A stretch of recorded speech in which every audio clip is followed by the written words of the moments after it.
Perkenalkan, nama saya Rafael Rinaldi dan pada hari ini saya akan menjelaskan mengenai pasal negara Amerika terkait perusahaan Tesla. Berikut ada background dari perusahaan Tesla. Tesla didirikan pada tahun 2003 oleh pengusaha asal Amerika bernama Martin Eberhard dan Mark Tarpenning yang dinamai menurut ilmuwan asal Amerika bernama Nikola Tesla. Tesla sendiri adalah perusahaan yang memproduksi kendaraan listrik dan perusahaan energi bersih yang bermarkas di Palo Alto, California, United States of America. Sampai saat ini, Tesla telah menyebarkan luas produk mereka ke North America, Asia, dan Eropa. Produk-produk mereka yang sudah banyak dikenal oleh orang hingga saat ini sampai mempunyai karyawan sebanyak 70.757 pegawai. Berikut saya akan menjelaskan mengenai pastel analisis dari perusahaan Tesla. Dalam hitungan 3, 2, 1. Pastel analisis Tesla.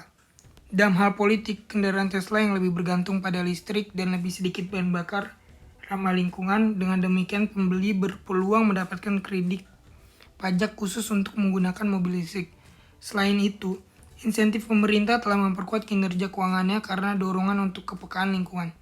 Faktor politik telah mendukung pertumbuhan Tesla dan memastikan ekspansi di negara lain. Oleh karena itu, politik sangat-sangat mendukung pertumbuhan Tesla di negara-negara lain.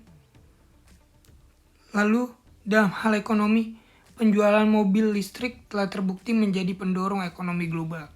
Pada periode antara 2016 dan 2017, dunia telah menyaksikan pertumbuhan pesat dalam industri otomotif. Peningkatan jumlah penjualan telah melahirkan kemungkinan memproduksi kendaraan hemat biaya di masa depan, yang semua telah dilakukan oleh Tesla.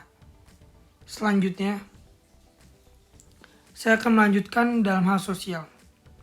Mereka telah mempopulerkan gagasan mobil listrik mewah di benak orang masing-masing individual, juga meningkatkan preferensi terhadap energi terbarukan, yang dimana mereka membuat perbedaan bahwa mobil listrik juga bisa menjadi mobil yang mewah.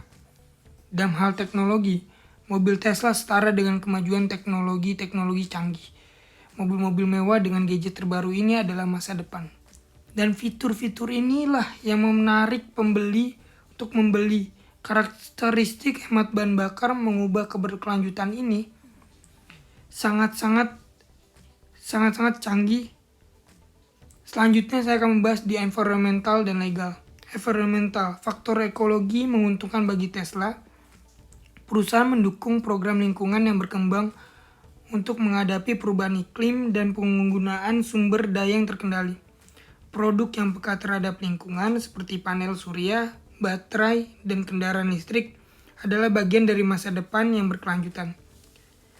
Dalam hal legal, saat Tesla memperluas bisnisnya ke negara lain, mereka perlu mempertahankan peraturan dan memperbarui kebijakan mereka untuk mematuhi peraturan di negara tersebut. Tesla memiliki ruang lingkup dalam mempromosikan kendaraan ramah lingkungan di luar negeri dan juga meningkatkan paten internasionalnya di negara-negara lain, yang mana membuat Tesla harus memperbarui terus peraturan-peraturan dan kebijakan mereka. Selanjutnya, opportunity dan threat. Hal ini menunjukkan bahwa Tesla memiliki peluang pertumbuhan di pasar otomotif global. Terus juga perusahaan telah mengamati pertumbuhan yang stabil dalam beberapa tahun terakhir, meskipun persaingan ketat dari perusahaan lain, yang sangat-sangat baik karena perusahaan Tesla dapat berkembang sangat-sangat pesat di esokan hari. Tetapi juga tidak ada keraguan bahwa Tesla adalah pelopor mobil hemat energi yang sebenarnya, tetapi telah gagal memproduksi mobil dalam jumlah besar untuk semua modelnya, yang dapat mengancam keberlangsungan perusahaan jika terus-menerus tidak dapat memproduksi mobil dalam jumlah besar, yang mana itu dapat mengganggu perusahaan di kemudian hari.